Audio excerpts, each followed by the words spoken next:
Bonjour chers amis, j'espère que vous allez pour le mieux. Aujourd'hui, j'avais envie de vous parler de solitude. Euh, Quand on est atteint ou atteinte du syndrome de fibromyalgie, il y a plusieurs choses qui se présentent. Tout d'abord, l'état de dépression et de fatigue chronique qui fait que les personnes ont moins envie de sortir, elles sont moins enthousiastes. Et petit à petit, les personnes de l'entourage, un petit peu, les relations s'effritent un petit peu et ça fait le vide, on va dire. Et il y a aussi l'incompréhension. Cette incompréhension qui fait que les personnes, des fois elles vous voient bien, des fois elles vous voient pas bien et elles ont tendance à penser que vous êtes un petit peu affabulatrice, affabulateur, que vous vous faites des films ou que c'est dans votre tête ou c'est des choses qui reviennent souvent chez les personnes atteintes de ce syndrome de fibromyalgie.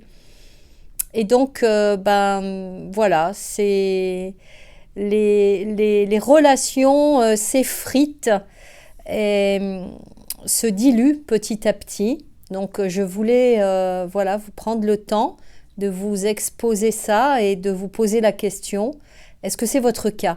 Est-ce que ce syndrome a changé les relations que vous avez aux autres? Est-ce que ça a fait s'éloigner certaines personnes qui ne vous comprenaient pas ou plus? Est-ce que vous vous êtes coupé vous-même de votre entourage? Justement parce que vous sentez incompris, incomprise ou parce que vous avez tendance à vous replier de par la fatigue chronique et la dépression qui est souvent liée.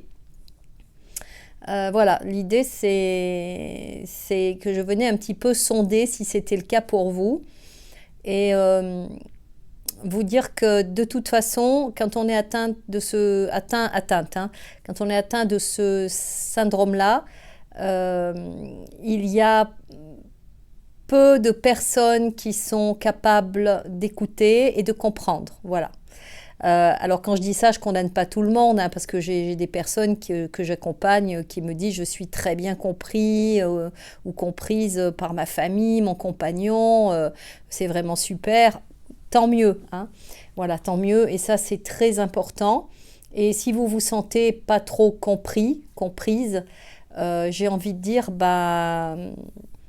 faites la démarche. Je dis pas ça pour ma paroisse ni quoi que ce soit, hein, mais faites la démarche d'aller trouver un endroit neutre où parler et exprimer vos douleurs. Voilà, allez consulter un thérapeute, allez consulter quelqu'un dont c'est le métier, qui va pouvoir être là de façon neutre, et j'insiste bien, de façon neutre et sans jugement, c'est très important. Parce qu'au début, on commence à en parler à un compagnon, une compagne, l'entourage des amis, mais très vite les amis ils se fatiguent, vous voyez, ils sont là bien sûr, ils écoutent, mais ils trouvent eux-mêmes leurs limites. Donc je pense que la première des solutions, si vous êtes dans l'isolement, c'est déjà d'aller exprimer toutes ces incompréhensions, toutes ces souffrances dans un espace neutre. Et puis, je sais que c'est pas facile quand on est en dépression, il n'y a plus de goût à rien du tout. Mais l'idée, c'est de surtout pas se couper des personnes, donc de rester, même si c'est qu'une fois par mois ou 2 fois par mois, d'essayer de voir du monde. Ça peut être dans une association, ça peut être d'aller faire des marches. Je sais qu'il y a de plus en plus de groupes qu'on trouve sur les réseaux sociaux qui évitent d'être isolés. Et ce sont des personnes qui se rassemblent. Et je ne vous parle pas de réseaux de rencontres, enfin de rencontres amoureuses ou tout ça, mais vraiment des réseaux amicaux qui se mettent en place pour justement éviter aux personnes de se retrouver seules. J'ai beaucoup de patients et de patientes qui se sont intégrés à ces réseaux-là, enfin à ces groupes-là, qui vont marcher une fois par semaine régulièrement, ou alors des sorties qui sont proposées, et vraiment ça leur a changé la vie, quoi, parce que dans la masse de personnes, Voilà, il y a des petits groupes, des sous-groupes qui se forment comme ça, des affinités. Donc ne laissez pas tomber la chose parce que plus vous allez vous renfermer, plus vous allez vous isoler, et bien moins vous aurez envie. Donc c'est un cercle très vicieux.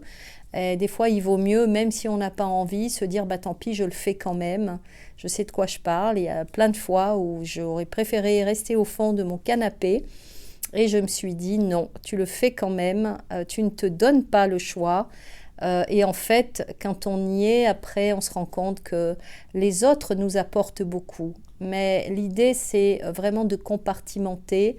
Euh, Évitez de parler de vos douleurs, de vos souffrances. Profitez du moment agréable avec ces personnes qui sont vos amis ou votre famille, vos proches. Et sinon, efforcez-vous de rencontrer des gens. Voilà, ce ne sont pas les associations et les regroupements qui manquent.